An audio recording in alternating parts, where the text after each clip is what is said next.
주일 설교 본문 말씀은 요한일서 4장 14절부터 21절 말씀입니다.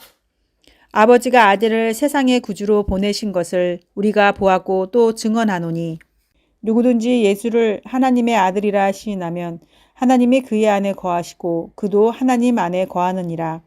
하나님이 우리를 사랑하시는 사랑을 우리가 알고 믿었노니 하나님은 사랑이시라. 사랑 안에 거하는 자는 하나님 안에 거하고 하나님도 그의 안에 거하시느니라. 이로써 사랑이 우리에게 온전히 이루어진 것은 우리로 심판날에 담대함을 가지게 하려 함이니 주께서 그러하심과 같이 우리도 이 세상에서 그러하니라. 사랑 안에 두려움이 없고 온전한 사랑이 두려움을 내쫓나니 두려움에는 형벌이 있음이라. 두려워하는 자는 사랑 안에서 온전히 이루지 못하였느니라. 우리가 사랑함은 그가 먼저 우리를 사랑하셨음이라. 누구든지 하나님을 사랑하노라 하고 그 형제를 미워하며 이는 거짓말하는 자니 보는 바 그 형제를 사랑하지 아니하는 자는 보지 못하는 바 하나님을 사랑할 수 없느니라. 우리가 이 계명을 주께 받았나니 하나님을 사랑하는 자는 또한 그 형제를 사랑할지니라. 아멘. 우리가 하나님 안에 거하고 하나님이 우리 안에 거하시는 것을 어떻게 알 수 있습니까? 사실 우리의 믿음은 이 증거가 없다면 허상이 될 것이에요. 우리의 믿음은 하나님의 증거가 없다면 허상이 될 것입니다. 그 이유는 이 세상의 모든 사람은 어떤 종류이든 믿음을 가지고 살아가기 때문입니다. 우리가 알다시피 인간이란 존재는 신이 아니기에 서로 의존할 수밖에 없고 따라서 뭔가를 믿지 않고서는 이 세상을 살 수 없도록 되어 있습니다. 믿지 않고서 어떻게 차를 타며 여러분들이 오늘 차를 탔는데 이 차가 지금 5분 있다가 전복될 것이고 엔진이 다 파괴될 것이다라고 생각하면 차를 타겠습니까? 믿지 않고서 어떻게 차를 사며 또 차를 타며 믿지 않고서 어떻게 음식을 사서 먹으며 음식을 사 먹을 때마다 독에 걸려가지고 병원에 실려가더라 하는 얘기가 들으면 여러분 절대로 밖에 나가서 안 먹을 거예요. 혼자서 음식을 사서 또 그리고 그 음식이 독이 들어있는지 즉 믿지 않고서 어떻게 음식을 사서 먹으며 믿지 않고서 건물 속에 어떻게 들어가며 여러분들은 모르겠지만 옛날에 삼풍백화점 큰 백화점이 무너져갖고 수백 명이 죽었어요. 근데 건물에 들어가면 어쩜 무너질지도 모른다고 생각하면 들어갈 사람이 누가 있겠습니까? 믿지 않고서 어떻게 돈 거래를 할 수 있겠어요? 가짜 돈이고 가짜 수표고 분명히 사람은 반드시 믿음을 가지고 있습니다. 과학을 믿든 이성을 믿든 자신의 감정을 믿든 아니면 자기 자신을 믿든 뭔가를 믿습니다. 그러나 우리는 하나님과 그리스도를 믿습니다. 그리고 우리가 하나님과 그리스도를 믿을 때 너무나 축복된 것은 우리 믿음을 향하여 하나님께서 친히 증거해 주신다는 사실입니다. 더 놀라운 사실은 그리스도 안에서 하나님을 향한 우리의 믿음 외에는 하나님께서 신원하여 주시는 즉 하나님께서 보장하여 주시는 하나님께서 인쳐 주시는 그러한 다른 믿음이 없는 것이 그러면 하나님은 어떻게 그리스도를 믿는 우리 믿음을 신원하여 주십니까? 제가 신학을 할 때 2학년째 되던 해에 굉장히 깊은 고민의 수렁에 빠진 적이 있습니다. 그 당시 중동 전쟁이 심한 때였는데 이슬람 교도들이 자동차에 폭탄을 싣고 이스라엘 군대를 향하여 전진하며 순교하는 것이었어요. 또 한둘이 아니라 여러 사람들이 계속 매일 거의 차에다 폭탄을 싣고 이스라엘 군대로 들어가서 죽어버리는 것이 그때 그들은 알라라고 외치며 차 안에 폭탄과 함께 터지면서 생명을 잃었습니다. 저는 그 장면을 계속 보게 되면서 이슬람 교도들도 그들이 믿는 바에 생명 걸고 순교하는데 우리 기독교인들의 순교와 무엇이 다른 것일까? 가톨릭 신부들도 한국에 처음 들어올 때 많은 순교자가 있었는데 개신교의 순교자와 무엇이 다를까?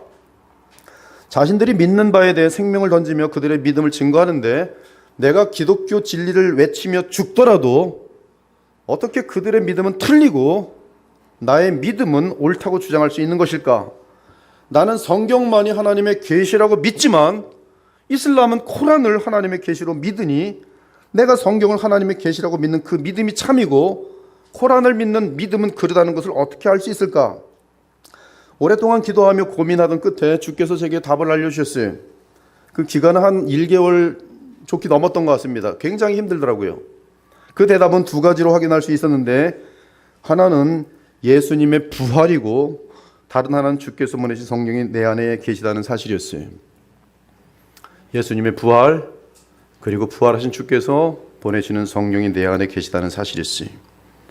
그러면서 그때 붙은 성경 구절이 데살로니가 전서 1장 5절입니다. 그 구절은 복음의 능력과 확신에 관한 구절이었어요. 이는 우리 복음이 너희에게 말로만 이른 것이 아니라 또한 능력과 성령과 큰 확신으로 된 것임이라. 우리가 너희 가운데서 너희를 위하여 어떤 사람이 된 것은 너희가 아는 바와 같으니라. 이 내용을 보면 잿덩어리 인간을 그리스도의 형상으로 변화시키는 하나님의 능력과 성령의 큰 확신만이, 그 확신이 복음에만 담겨 있고 그 복음을 믿는 믿음이 다른 종교의 믿음과 다른 사실이 있어요. 객관적으로는 부활이요, 주관적으로는 성령을 보내심인데 그 성령이 우리를 변화시키는 하나님의 능력이라는 사실이 있어요. 그 요한일서를 통해 제가 가진 믿음은 주께서 주신 믿음으로써 그리스도 안에서 성삼위 하나님을 붙든 참되고 견고한 믿음임을 확인할 수 있었습니다. 만일 우리가 사람들의 증언을 받을진대 하나님의 증거는 더욱 크도다. 하나님의 증거는 이것이니 그의 아들에 대하여 증언하신 것이라. 이 하나님께서 그의 아들에 대하여 증언하신 것에는 십자가와 부활을 비롯한 주의 삶 가운데 나타난 허다한 많은 주 하나님이 베푸실 수 있는 그런 기적들을 말합니다. 하나님의 아들을 믿는 자는 또한 자기 안에 증거가 있고, 하나님을 믿지 아니하는 자는 하나님을 거짓말하는 자로 만드나니 이는 하나님께서 그 아들에 대하여 증언하신 증거를 믿지 아니하였습니다. 이처럼 참된 기독교 신앙은 하나님께서 그 아들에 대하여 역사 가운데 증언하신 증거가 있고, 나아가 믿는 신자들의 내면에 성령으로 인한 증거가 있는 것이, 사랑하는 여러분, 우리가 잘 알다시피 하나님께서 세우신 사도들은 예수님의 부활을 자신의 눈으로 직접 확인하고 증언한 자들입니다. 그리고 우리의 믿음은 그들의 증언의 객관성에 서 있어요. 다른 종교들은, 이슬람 모든 다른 세상 종교들은 부활이라는 것에 객관성에 서 있지 못합니다. 그들은 자기의 주장일 뿐이. 이러한 부활의 증인으로서는 동시에 예수님의 부활체를 본 사람이 500여 명 이상이나 됩니다. 이는 성경대로 그리스도께서 우리 죄를 위하여 죽으시고 장사 지낸 바 되셨다가 성경대로 사흘 만에 다시 살아나서 게바 베드로에게 보이시고 후에 12 제자에게와 그 후에 500여 형제에게 일시에 보이셨나니 그 중에 지금까지 대다수는 살아있고 어떤 사람은 잠들었으며 그 후에 야고보에게 보이셨으며 그 후에 모든 사도에게와 맨 나중에 만삭되지 못하여 난 자 같은 내게도 보이셨느니라. 나는 사도 중에 가장 작은 자라. 나는 하나님의 교회를 박해하였으므로 사도라 칭함받기를 감당하지 못할 자니라. 또한 베드로, 야고보, 요한 같은 경우는 친히 하늘로부터 나는 하나님의 음성을 들었습니다. 우리 주 예수 그리스도의 능력과 강림하심을 너희에게 알게 한 것이 교묘히 만든 이야기를 따른 것이 아니요. 모든 가짜 종교들은 교묘히 만든 이야기들이, 사단의 역사가 나타나서 인간을 훨씬 초월하는 아주 간교한 거짓들입니다. 이러한 간교한 교묘히 만든 이야기를 따른 것이 아니요, 우리는 그의 크신 위엄을 친히 본 자라.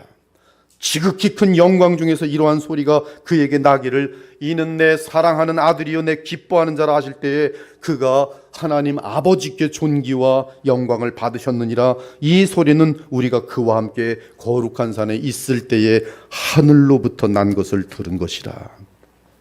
하나님께서는 예수께서 예수의 인생 가운데 3번 하늘에서 말씀하셨어요.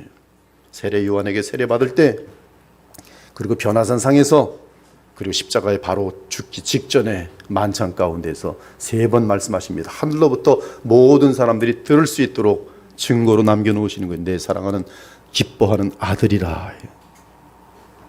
우리는 예수님의 삶과 사역 가운데 하나님이 하늘로부터 그분을 하나님의 아들로 선포하며 인정한 사건도 알고 있고, 예수님도 친히 자신이 하나님의 아들이라 말씀하셨으며, 오병이어로 5,000명을 먹이시는 사건, 바다 위를 걷는 사건, 죽은 자들을 살리는 사건들을 통해 그분은 하나님의 아들이요 그리스도라는 사실을 확인받습니다.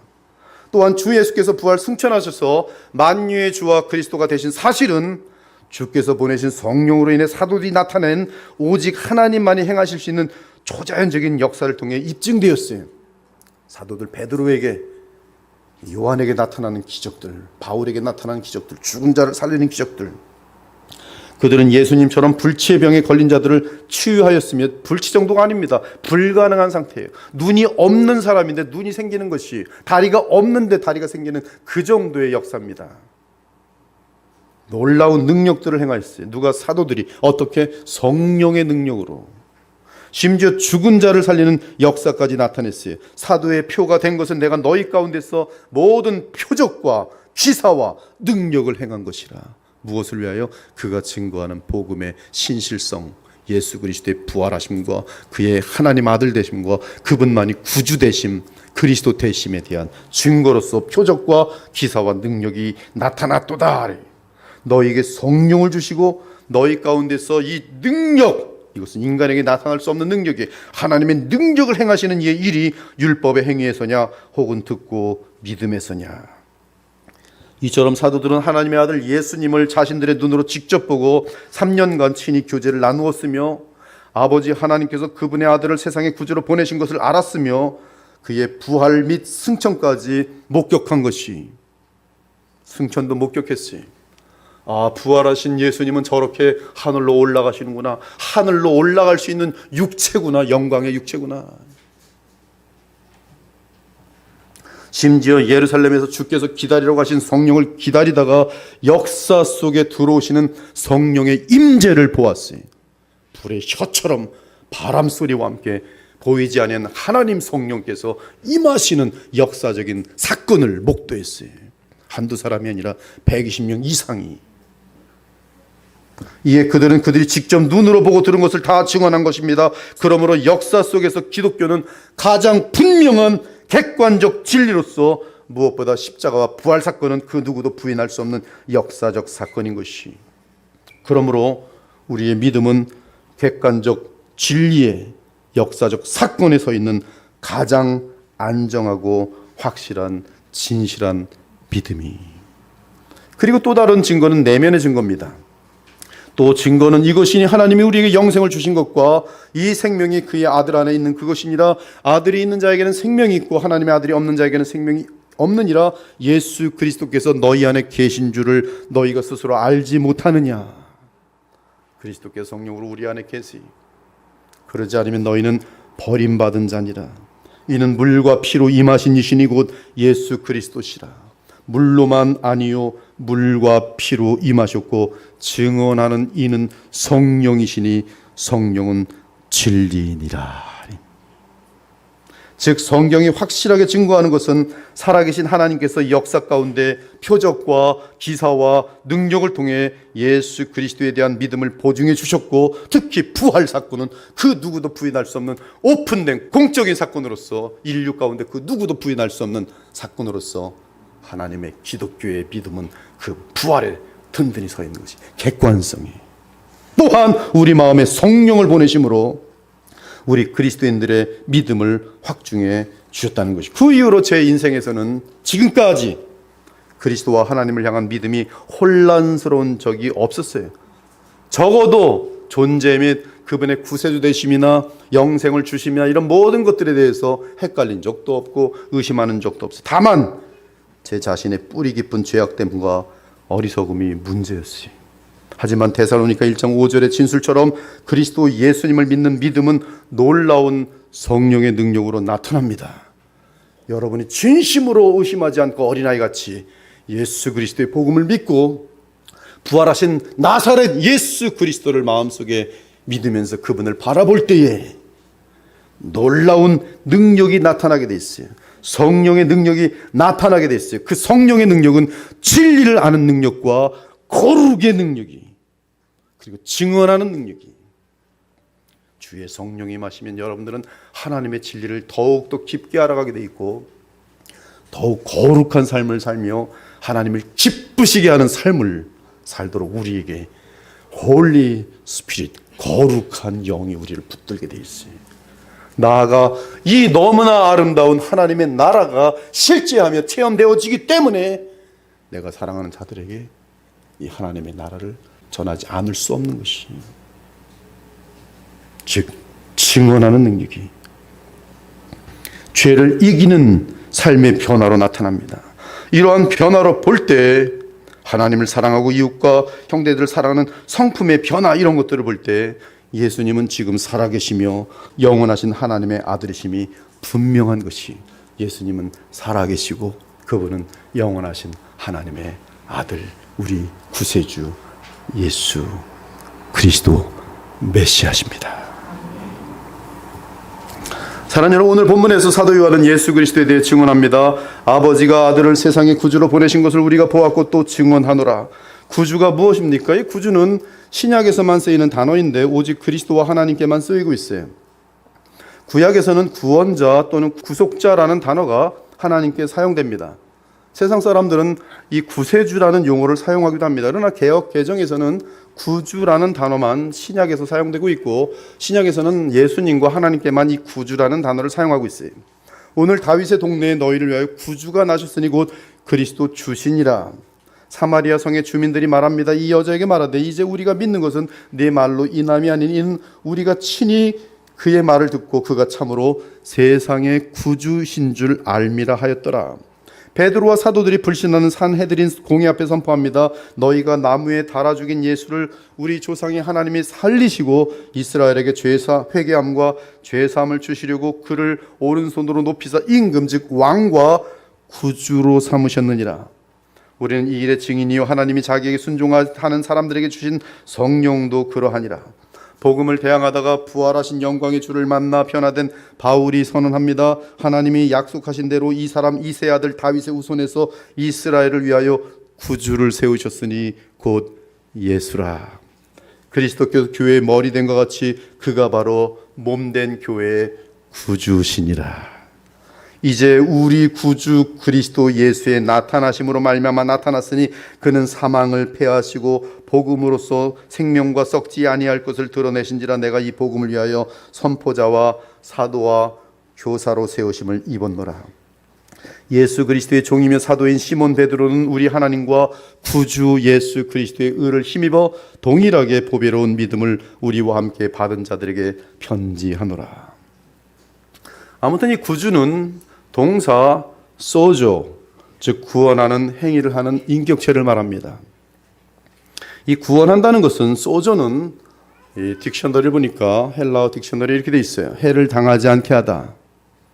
구주는 여러분이 해를 당하지 않게 하시는 분이, 해로부터 구출하다, 고통과 고난에서 구출하다, 괴로움과 박해에서 구출하다, 안전한 곳에 두다. 이 소저는 병을 낫게 하다, 건강을 되찾다, 죄로부터 구출하다, 구원을 얻다, 영벌과 영원한 죽음에서 벗어나게 하다라는 뜻이 담겨 있어요. 그것이 구주의 동사형 소조예요. 그러므로 성경에서 이 구원이라는 개념은 죄와 세상과 사탄과 죄의 저주와 형벌로부터 벗어나 의와 주 하나님과 복락과 영광 및 영원한 천국과 상급을 얻는 자리로 나아오는 것을 말합니다. 옮겨주는 것을 말이에요. 그러므로 15절처럼 만일 누구든지 나는 예수님이 하나님의 아들이심을 믿습니다라고 마음으로부터 고백하면 하나님은 그 사람 안에 거하시고 그는 하나님 안에 이미 거하는 것이, 예수님이 하나님의 아들이십니다라는 이 고백은 바울 서신과 함께 볼 때에 두 가지를 믿는 것인데, 예수께서는 나의 죄를 위하여 십자가에서 죽으셨고 나를 위하여 살아나셔서 지금 나의 왕이시며 내게 주의 영으로 인도하십니다라는 그런 내용을 믿는 것이 갈라디아서 2장 20절의 고백과 똑같은 것입니다. 이것을 진심으로 그 복음 가운데 고백하면 하나님은 그 사람 안에 거하시고 이미 그는 그 안에 하나님이 거하시고 계시기 때문에 그러한 신앙 고백이 가능한 것이, 그 사람은 구주 예수님으로 인하여 구원을 받은 것입니다. 흑암의 권세에서 예수 그리스도의 나라로 옮겨진 것이, 죄와 세상과 마귀의 권세에서 벗어나 자유인이 된 것입니다. 너무나 엄청난 사실은 사도 요한은 신자들이 이렇게 예수님을 결국 하나님의 아들로 고백할 수 있는 이유는, 그 이유는 그들에게 하나님의 사랑이 임한 것이라고 알려줘요. 하나님의 사랑이라. 이는 그들은 하나님께서 영원 전부터 사랑하신 사랑의 대상이기에 하나님의 사랑이 그들에게 그리스도의 복음 안에서 임하게 된 것이, 여러분들이 복음을 듣고 복음을 믿고 그래서 흑암의 권세에서 하나님의 나라로 옮겨지고 죽을 죄성에서 이제 거룩하게 살 수 있는 생명을 얻고 정말 영원한 지옥에 떨어질 자들이 하나님의 나라의 하나님의 자녀들이 되었다면 그 원인은 하나님의 사랑이 여러분의 인생 가운데 복음으로 나타나서 여러분들이 복음을 듣고 복음을 믿게 된 것이라 알려주고 있어요. 이 자리에 여러분이 어떻게 와 있습니까? 하나님의 사랑이다. 하나님의 사랑의 대상이다. 이에 사도 요한은 하나님이 우리를 사랑하시는 사랑을 우리가 알고 믿었노니 하나님은 사랑이시라. 사랑 안에 거하는 자는 하나님 안에 거하고 하나님도 그의 안에 거하시느니라. 그러므로 우리를 무한히 사랑하셔서 우리 마음속에 성령으로 오신 사랑의 하나님을 의지하며 감사하기 바랍니다. 또한 그리스도로 이 땅에 오셔서 삶의 본을 보여주신 예수님을 따라 성령으로 살아가기 바랍니다. 그러할 때 복음의 세계가 우리에게 체험되면서 복음의 능력이 우리에게 나타나는 것을 보게 될 것이, 그 능력은 거룩함과 사랑의 능력입니다. 그렇습니다. 거룩한 사랑은 복음이 담고 있는 최고의 능력이. 크게 한번 외쳐보죠. 거룩한 사랑. 그것이 복음의 능력이. 이제 17절과 18절을 보겠습니다. 이로써 사랑이 우리에게 온전히 이루어진 것은 우리로 심판날에 담대함을 가지게 하려 함이니 주께서 그러하신 것 같이 우리도 이 세상에서 그러하니라. 18절 여러분이 읽도록 합시다. 시작.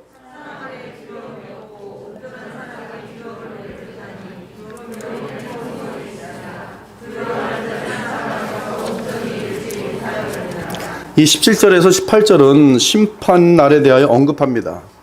여러분, 지금 이 시대에 우리가 얻어야 할 제일 중요한 이 교훈 중에 하나가 무엇이냐면 심판에 대한 내용이에요. 심판.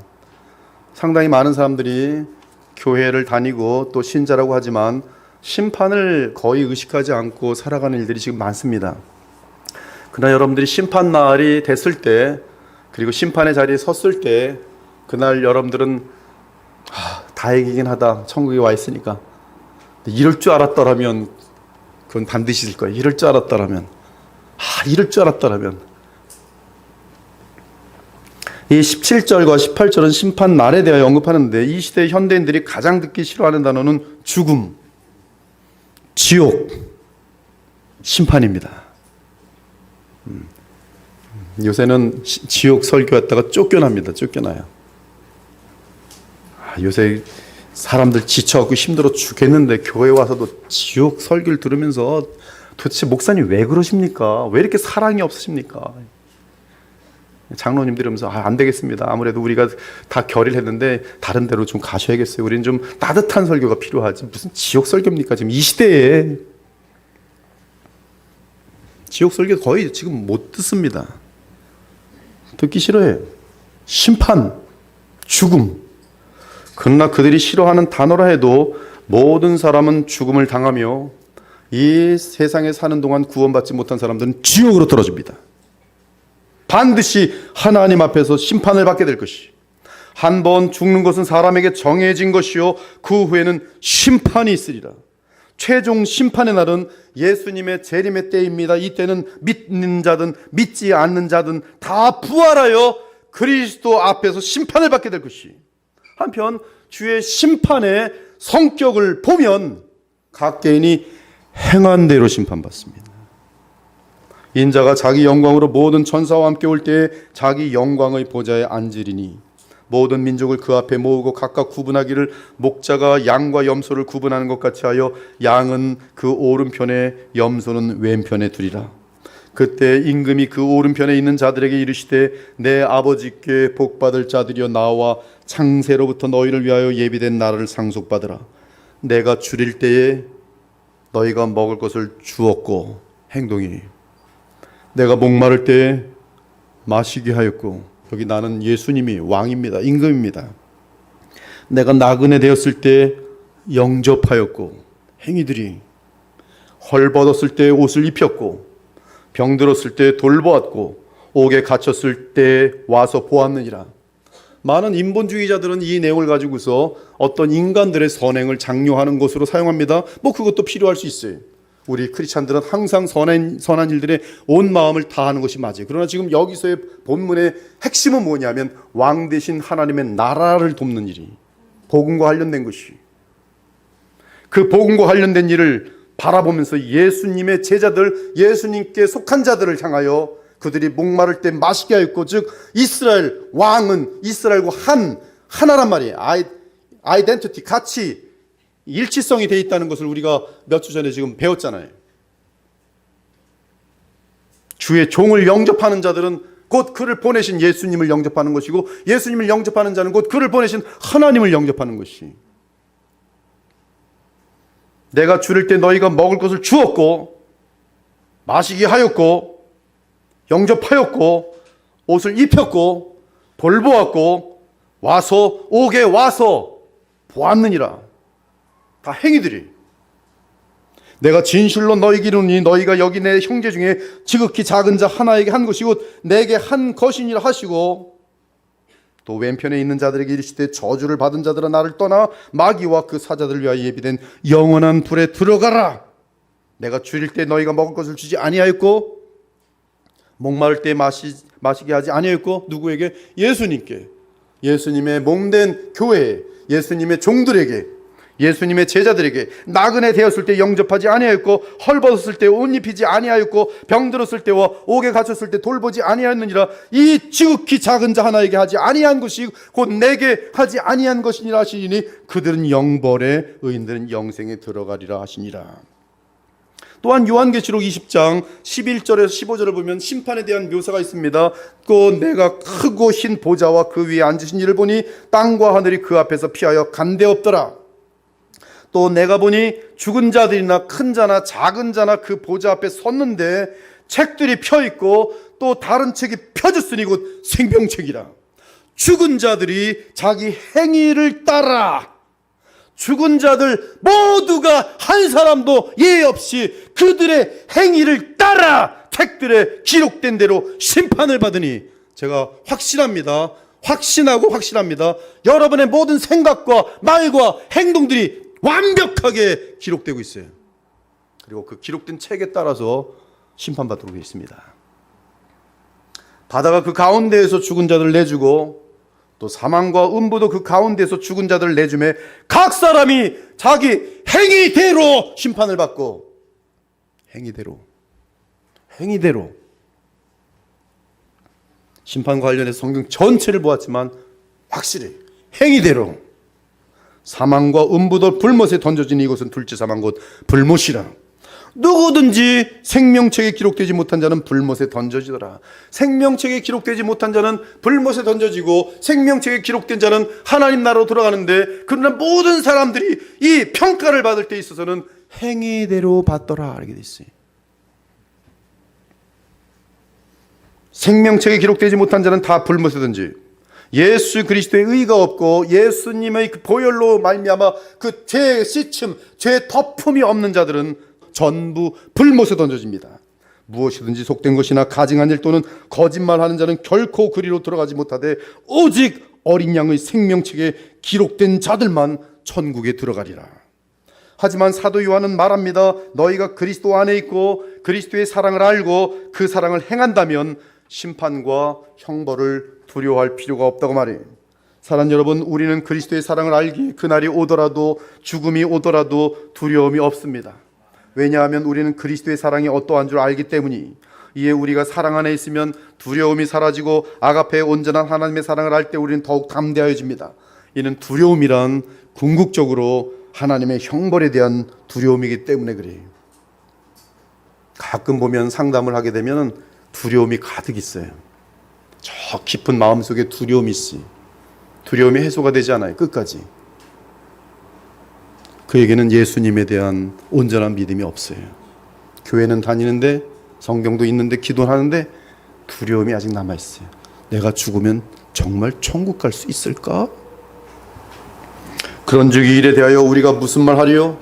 만일 하나님이 우리를 위하시면 누가 우리를 대적하리요?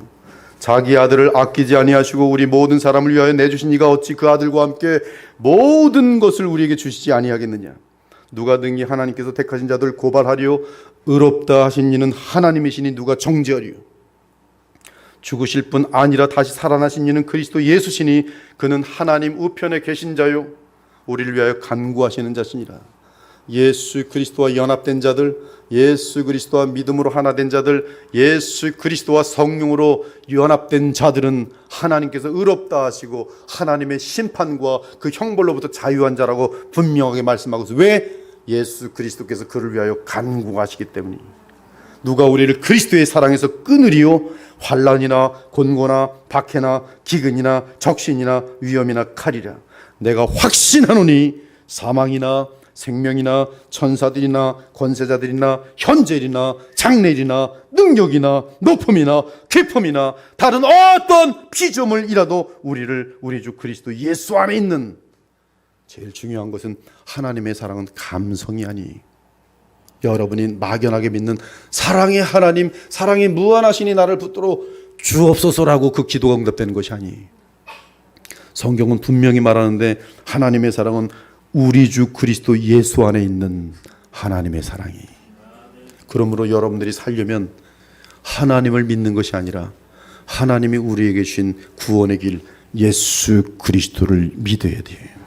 그분은 여러분과 동일한 사람이십니다. 그러나 하나님의 아들이세요.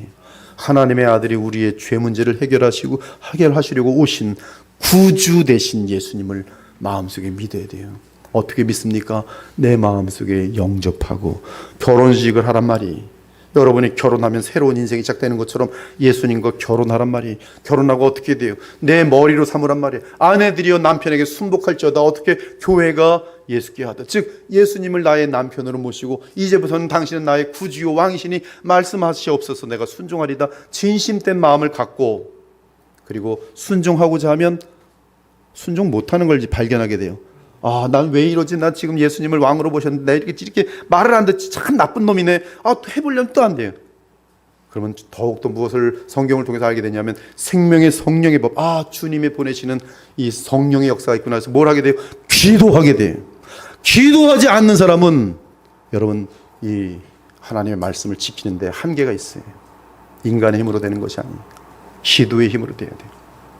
마음속에 미움이 막 생겨납니다. 여러분 기도하지 않으면 또 두고 보자. 딱 만나죠. 이게 터져요 벌써. 그리고 사랑이란 무슨 사랑입니까? 아주 낱낱이 찢어버린 거죠. 교회도 찢어버리고 가정도 찢어버리고. 그러나 내가 주님께서 원수까지 사랑하라 했는데 오늘 내 아내가 원수처럼 여겨질다 할지라도 이러면 안 되지. 주여 오늘 아내가 정말 나를 기분 나쁘게 했지만 화를 낼까요 말까요? 기도를 막 하면 주님께서 갑자기 아름다웠던 과거의 일들을 떠올리게 하십니다. 참 아름다웠지. 그러고 보면 내가 지금 왜 이러고 있지? 정신 나갔네. 다시 별일 싹 없어지는 거예요. 싹. 성령의 역사에 기도해야 돼. 한편 신자들은 그리스도의 심판을 받게 됩니다. 그런데 이 심판은 지옥과 천국 심판이 아니라 그들이 행한 대로 천국에서 상급과 면류관과 영광이 영원히 결정나는 심판이. 그런즉 우리는 몸으로 있든지 떠나든지 주를 기쁘시게 하는 자가 되기를 힘쓰노라. 이는 우리가 다 반드시 그리스도의 심판대 앞에 나타나게 되어 각각 선악간에 그 몸으로 행한 것을 따라. 잘못 가르치는 목사들 중에는 천국만 가면 되지 뭘 가서 상급이 있겠냐. 마음대로 사는 거예요. 난 예수님만 믿으면 된 거야. 나는 예수님 덕분에 천국 가면 끝난 거지 뭘. 난 예수님 오늘도 믿어. 행동은 책임 안 져요. 안티노미안, 즉 불법주의, 무법주의로 빠지는 이 무서운 가르침이. 그리스도의 심판대 앞에 신자라도 서게 되면서 천국으로 들어갈 것이지만 그러나 평생에 대한 평가를 정확하게 받는 것이 각각 선악간에 그 몸으로 행한 것을 따라 받으려 함이라. 그런즉 심는 이나 물 주는 이는 아무것도 아니로되 오직 자라게 하시는 이는 하나님뿐이니라. 심는 이와 물 주시는 이는 물 주는 이는 한 가지나 각각 자기가 일한 대로 자기의 상을 받으리라. 저는 지금 하나님께서 저의 삶을 평가한다는 것을 알고 결과는 그리 중요하게 여기잖아요. 결과는 많은 사람들이 복음을 듣고 정말 하나님의 나라로 들어오길 바라는 마음이 있기 때문에 더 많은 사람들이 이 예배를 정말 소중히 여기고 복음 듣기를 원할 뿐이지, 저를 평가하는 것은 여러분의 숫자가 아니, 얼만큼 네가 많은 사람들 불려놨느냐 이런 것이 아니, 하나님이 원하시는 대로 정확하게 복음을 신실하고 충성되게 전하였느냐, 네 마음 깊은 중심에 하나님의 영광만을 드높였느냐, 그것이 저를 평가하는 것인 줄 알기 때문에 주님의 평가 기준에만 계속 신경을 쓰고 있어요. 자기가 일한 대로 자기의 상을 받으리라. 이 닦아둔 것 외에 능히 다른 터를 닦아둘 자가 없으니 이 터는 곧 예수 그리스도라. 만일 누구든지 금이나 은이나 보석이나 나무나 풀이나 지푸로 이 터 위에 세우면 각 사람의 공적이 나타날 터인데, 저 교회에서 여러분 열심히 일할 수 있습니다. 많은 일을 할 수 있습니다. 그러나 동기가 부패하였으면 이때 다 불에 타봐요. 영원한 공적으로 이어지지 않아요. 그날이 공적을 밝히리니 이는 불로 나타내고 그 불이 각 사람의 공적이 어떠한 것을 시험할 것임이라. 시험에 합격한 이 수고들, 봉사들, 섬김들은 오직 그 동기가 하나님의 은혜에 감사하여 하나님을 영화롭게 하기 위한 동기로 목회를 하는 것이고 코디를 하는 것이고 섬기는 것이요. 제가 만약에 동기가 여러분을 빨아먹어서 나 혼자 희생되겠다, 얼마나 지금 많은데 착취하는 사람 머리 좋습니다. 다 이게 비교시키면서 경쟁시키면서 다 착취하는 거예요. 그러나 그런 사람들이 주님 앞에 섰을 때, 너 착취하면서 사람 많이 들려놨구나, 영원한 복을 받을지어다, 이럴 것 같아요. 가짜 목사요, 사꾼 목사요. 만일 누구든지 그 위에 세운 공적이 그대로 있으면 상을 받고 누구든지 그 공적이 불타면 해를 받으리니. 여기 해라는 것은 로스, 상이 없다는 것이. 그러나 자신은 구원을 받되 불 가운데서 받은 것 같으리라. 이처럼 우리 주 예수님께서는 우리에게 주실 상이 있으며 이 땅의 성도들이 행한 대로 또한 그리스도를 닮은 만큼 비례하여 영원한 상급과 영광을 우리에게 주실 것이. 그러므로 이 땅에 사는 동안 예수 그리스도의 사랑을 아는 우리는 우리의 죄에 대한 하나님의 지옥 및 형벌 심판에서 벗어난 것을 알게 두려움은 없으나, 그럼에도 우리가 사랑 안에서 온전히 이루어야 하는 이유는 그리스도를 얼굴과 얼굴로 대면하여 볼 때에 예수님을 정말 만날 것입니다. 얼굴과 얼굴로 만날 것이요. 영광의 예수님, 부활하신 예수님, 모든 영광 중에 최고의 영광을 지니신 그 예수님을 나의 얼굴과 얼굴로 눈으로 맞대어 만나게 될 것이. 그날 그리고 평가를 받을 것이. 그때 우리가 이 세상을 사는 동안 예수님을 많이 닮아 있다면 주님을 만나 뵙고 주의 평가를 받는 그날은 기대와 기쁨의 날이 될지언정 부끄러움의 날이 될 수 없을 것이. 그러나 예수를 믿노라지만 예수님에 대한 사실 아무런 관심도 없었고 그분을 위해 행한 것도 없고 장난이나 쳤고 내게 원하는 것을 주기나 좀 필요할 때만 좀 찾고, 그리고 주님의 얼굴을 딱 볼 때 여러분 자신 있게 기대와 기쁨으로 두려움 없이 부끄러움 없이 아쉬움 없이 가장 반갑게 만날 수 있습니까? 오늘 물을게요. 오늘 밤에 예수님을 여러분이 만난다면, 주님 어서 오십시오, 다 준비됐습니다. 주님이 원하신 대로 사랑도 했고 주님이 원하신 대로 내 딴에는 최선을 다해서 이만큼 했습니다. 너무나 엄청난 건 아니지만 그냥 온 정성을 다했습니다. 주님 오십시오, 정말 보고 싶어요. 주님 달려갈 수 있습니까? 아니면 오늘 주님 오신데 왜 벌써 오시지? 나 지금 안 되겠는데 큰일 났네. 죄송합니다. 1년만 더 주십시오. 1년만. 그래서 사도 요한은 이미 요한일서 2장에서 말하였지. 자녀들아 이제 그의 안에 거하라. 이는 주께서 나타내신 바 되면 그가 강림하실 때 우리로 담대함을 얻어 그 앞에서 부끄럽지 않게 하려 함이라. 너희가 그가 의로우신 줄 알면 의를 행하는 자마다 그에게서 난 줄을 알리라. 의를 행하는 자라야 부끄럽지 않게 주님을 만날 수 있어요. 사랑하는 여러분, 그 어떤 상황에서도 하나님의 사랑을 알고 의지하는 자는 두려울 수 없습니다. 우리에게 두려움이 엄습하는 이유는 하나님의 사랑을 믿지 못하고 의심하기 때문입니다. 하지만 주님 만나는 그날에 더욱 떳떳하고 자랑스럽기 위하여 우리는 주의 사랑에 거하며 의를 행하기를 힘써야 할 것이. 이제 본문의 마지막 단락을 보겠습니다. 19절부터 21절 여러분이 크게 봉독합니다. 시작.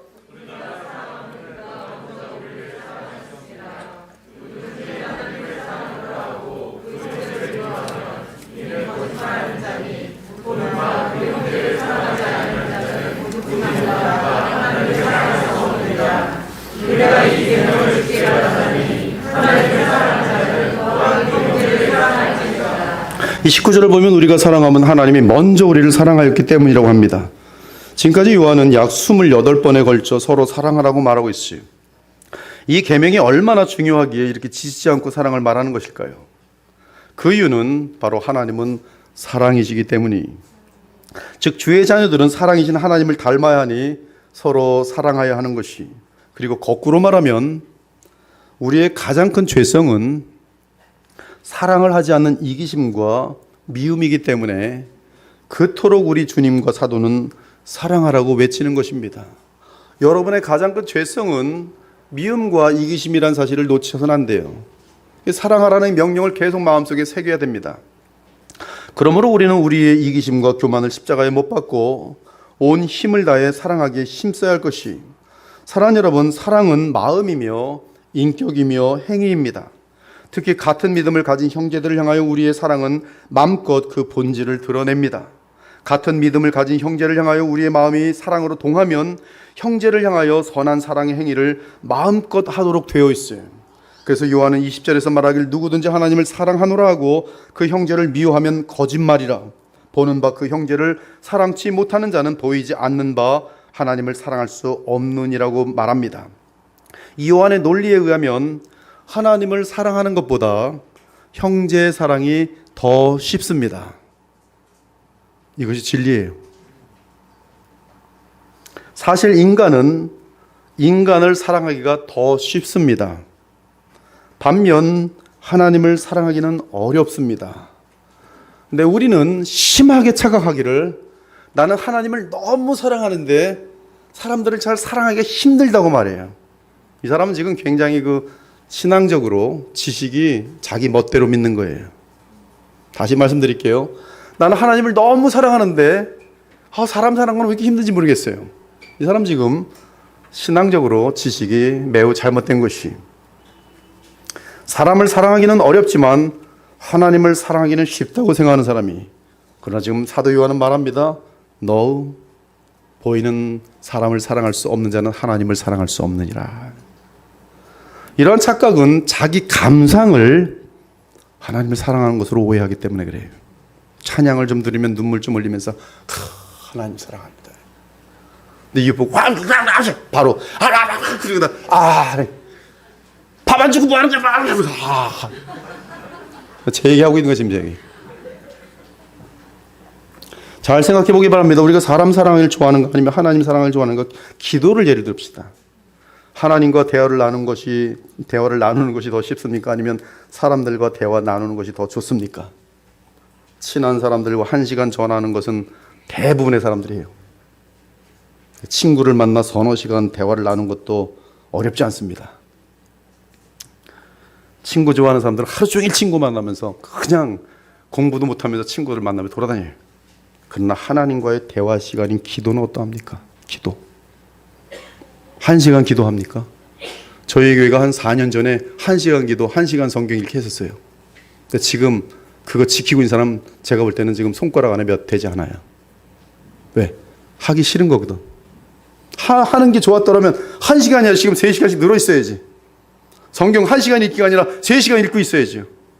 근데 그때는 이렇게 제가 막 하니까 그 같이 이렇게 하는데 이제 강요하지 않으니까 요새 기도 하십니까? 더 기도하고 싶어서 서너 시간 기도하십니까? 왜 이렇게 기도하고 싶지? 왜 이렇게 너무 기도하고 싶어? 가는 곳마다 무릎 꿇고 기도하고 싶습니까? 그러면 그 교회는 지금 하나님을 향한 사랑이 지금 싹 더 올라오는 거죠. 근데 기도하라고 좀 앉아봤더니 5분 딱 하더니 눈치 보면서 막 어떻게 도망갈까 이러고 있어요. 지금 여러분 얘기 아닙니까? 하나님을 사랑한다고요? 우리는 세상 사람들의 소식을 알고 싶어서 끝없이 그냥 이거 돌리면서 다양한 뉴스를 읽고 책을 읽으며 얼마든지 무료하지 않게 시간을 보내고 있습니다. 그러나 하나님을 알려주는 성경은 어떠합니까? 딱 1시간 읽고 나면 아우 지겨워. 읽긴 읽어갖고 오늘 제대로 제 역할을 했네. 지치지 않고 성경을 즐거워하면서 하나님 만나는 그 기쁨으로 감동할 수 있어요? 사실 우리가 신앙이 있더라도 하나님이 원하시는 대로 하나님을 사랑하는 것은 우리 죄인들에게 쉽지 않습니다. 눈에 보이는 형제마저 사랑하지 못하면서 어떻게 보이지 않는 하나님을 사랑할 수 있겠어요? 따라서 형제를 사랑치 않으면서 하나님을 사랑한다고 하면 그가 믿는 하나님은 살아계신 우리 하나님이 아니라 자기 스스로 만든 우상일 가능성이 높은 것이. 그러므로 하나님을 사랑한다고 하면서 복음의 형제를 미워한다면 이는 거짓말쟁이. 그러면 우리가 어떻게 하나님을 진심으로 사랑할 수 있습니까? 그것은 하나님의 사랑을 그리스도 안에서 맛보아야지만이 가능히. 즉 복음 안에서 하나님의 사랑을 성령으로 누려야 하나님의 사랑을 알 수 있고 그 후에야 비로소 하나님을 사랑할 수 있는 것이. 즉 복음 안에서 하나님의 사랑을 알지 못하면 그는 하나님을 사랑한다는 것은 거짓말이. 우리가 사랑하면 그가 먼저 우리를 사랑하셨습니다. 그러므로 하나님을 사랑하려면 기도와 말씀을 방편으로 복음 안에서 성령으로 충만해야만 가능합니다. 이때 사도 요한은 구체적인 제안을 하는데 그것은 바로 보이는 형제를 작은 일에서부터 사랑하라는 것이, 눈에 보이는 성도를 작은 일부터 사랑하는 것이 하나님과 그리스도를 사랑하는 법을 배우는 것이라고 알려줘요. 우리가 이 계명을 주께 받았나니 하나님을 사랑하는 자는 또한 그 형제를 사랑할지니라. 사실 여러분 전부 목회자가 되기를 바라요. 왜? 목회자처럼 하나님의 사랑을 행할 기회가 주어지는 소명은 많지 않기 때문에 그래요. 이 목회, 이 소명 자체가 사랑이에요. 사랑 없는 소명은 그것은 잘못된 목회예요. 저도 앞으로 더, 지금도 너무나 부족하지만 사랑으로 더 달려가야 됩니다. 그래야 목회자다운 목회자가 될 수 있어요. 저도 너무나 부족한데 목회자들 보면 어떻게 그렇게 사랑이 없는지 모르겠어요. 다 아직 갈 길이 먼 사람들이. 목회는 사랑이.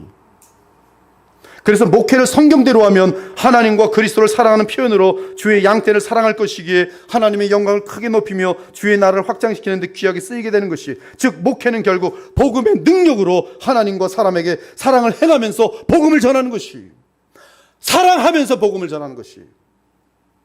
코디들도 마찬가지입니다.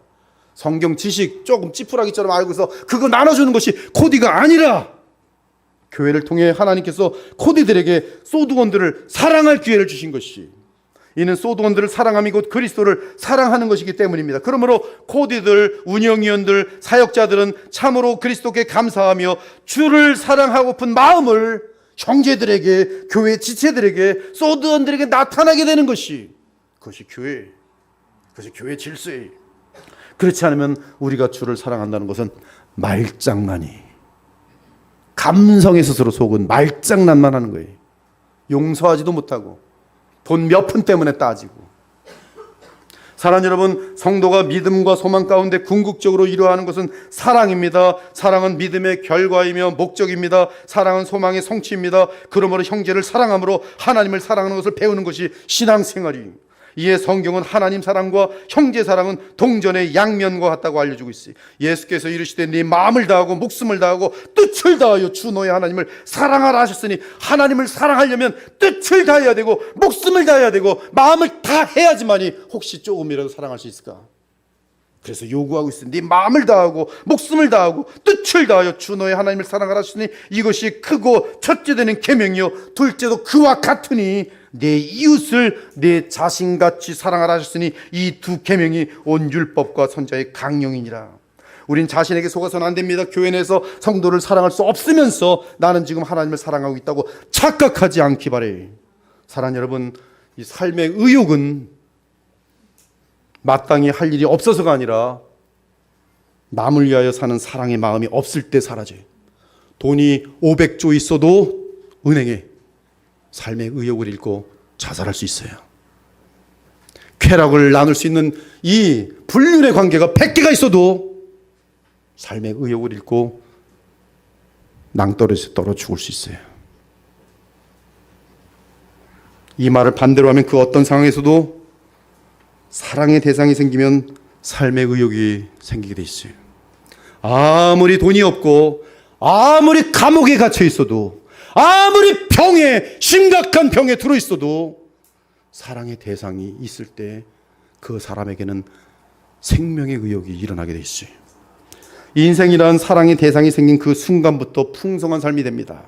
사랑은 남을 위해서 사는 것이며 그러한 삶을 하나님은 친히 사람이 되셔서 보여주셨어요. 그것이 바로 예수님의 이 땅에서의 삶이고 무엇보다 십자가에서 우리를 위해 자기 생명과 보혈을 다 쏟으신 삶입니다. 이에 그리스도의 삶은 하나님의 사랑으로서 우리의 삶을 풍성하고 축복되고 보람되게 만든 것이, 그리고 놀랍게도 하나님께서는 이러한 사랑의 희생을 나타낸 후에 하나님은 무한한 기쁨과 만족을 느끼셨던 것이, 그것이 바로 그리스도는 무한한 하나님의 만족입니다. 그러므로 우리 인간들에게 이러한 사랑의 마음이 없다면 이 세상을 다 소유한 사람이라도 그의 삶은 죽은 삶이요 허망한 삶이요 지긋지긋한 삶이 되는 것이, 사랑할 대상이 없는 삶, 사랑을 잃어버린 삶처럼 비참한 삶이 어디 있습니까? 그래서 삶의 의욕을 잃는 것이. 20년 동안이나 식물 인간으로 보낸 소녀가 있었어요. 20년 동안. 그리고 죽었습니다. 그녀가 할 수 있는 일은 오직 손가락 하나 움직일 수 있었어요. 식물인간이. 그런데 이 소녀는 삶의 의욕으로 가득 차 있었습니다. 그 이유는 이 소녀가 10살 때 친구에게 엽서를 보냈는데 그 친구가 답장을 보내게 되면서 이 소녀는 의욕을 갖게 됐어요. 그 친구의 답장에 뭐라고 되어 있냐면, 네가 보낸 엽서 때문에 나는 삶의 의미를 되찾았어. 지금 이 식물인간 이 소녀가 보낸 엽서를 받고 밖에 있는 아이가 네 엽서를 받고 나는 삶의 의미를 되찾았어. 이 아이는 아무것도 할 수 없어요. 간신히 불러주는 대로 그냥 사람에게 쓰게 하는 것뿐이 못했어요. 그 이후로 이 소녀는 장장 20년 동안 엽서를 씁니다. 식물인간으로서 자기가 아는 사람에게 엽서를 쓰고 모르는 사람도 연결되면 엽서를 썼어요. 사랑의 엽서를 썼어요. 답장이 점점 많아지고 이 소녀의 엽서로 삶의 의미와 희망을 찾는 사람이 많아졌어요. 그래서 이 소녀는 할 일이 무궁무진하게 많아졌어요. 하루 종일 너무나 바빠졌어요. 결국 이 소녀는 유명해졌고 그녀를 찾아오는 사람이 끝도 없이 많았어요. 그녀는 식물인간이었지만 하루하루 삶의 의욕이 대단했습니다. 그러나 이 신체의 연약감 때문에 결국 인생을 마치게 됐어요. 그녀의 장례식에는 눈물을 흘리며 구름대같이 달려온 손님들이 끝이 없이 많았어요. 여러분은 누구를 사랑하고 계십니까? 이기심은 자신을 망치는 지름길이. 누군가를 사랑해 보기 시작해 보십시오. 거기에는 천국이 있어요. 사랑하는 여러분, 세상은 참 신기합니다. 우리 주변에는 언제나 사랑이 필요한 사람들이 있어요. 하나님을 사랑하는 것을 나타내는 것은 진정 우리 주변의 모든 사람들을 사랑하는 것이고, 가장 큰 사랑의 선물은 그리스도 예수를 알려주는 복음과 복음 안에서 그리스도의 장성한 분량까지 자라나도록 하는 복음의 비결을 전하는 것이, 물론 이와 함께 이 땅에서 필요한 것들을 전달하는 것 역시 사랑의 표현입니다. 그러나 궁극적인 사랑인 그리스도를 전하지 못한다면 그 어떤 선한 행위도 궁극적인 보람과 사랑으로 이어질 수 없어요. 그러므로 우리는 하나님으로부터 그분의 최고의 선물과 사랑인 그리스도를 받았으니 우리 역시 온 세상을 향해 그리스도를 선물로 나누어 주어야 합니다.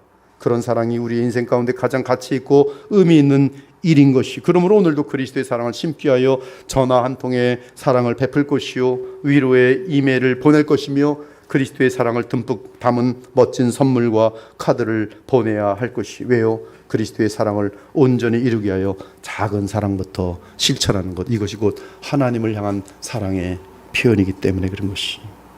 이러한 하나님의 사랑을 몸소 실천하는 복음적인 우리 그리스도의 보혈교 되기를 우리 주 예수 그리스도의 이름으로 축원합니다. 아멘. 주 하나님 감사합니다. 오늘 사도 요한의 글을 통해서 믿음의 확신과 또 심판의 엄중함과 그리고 사랑으로 역사하는 믿음에 대해서 상고해 보았습니다.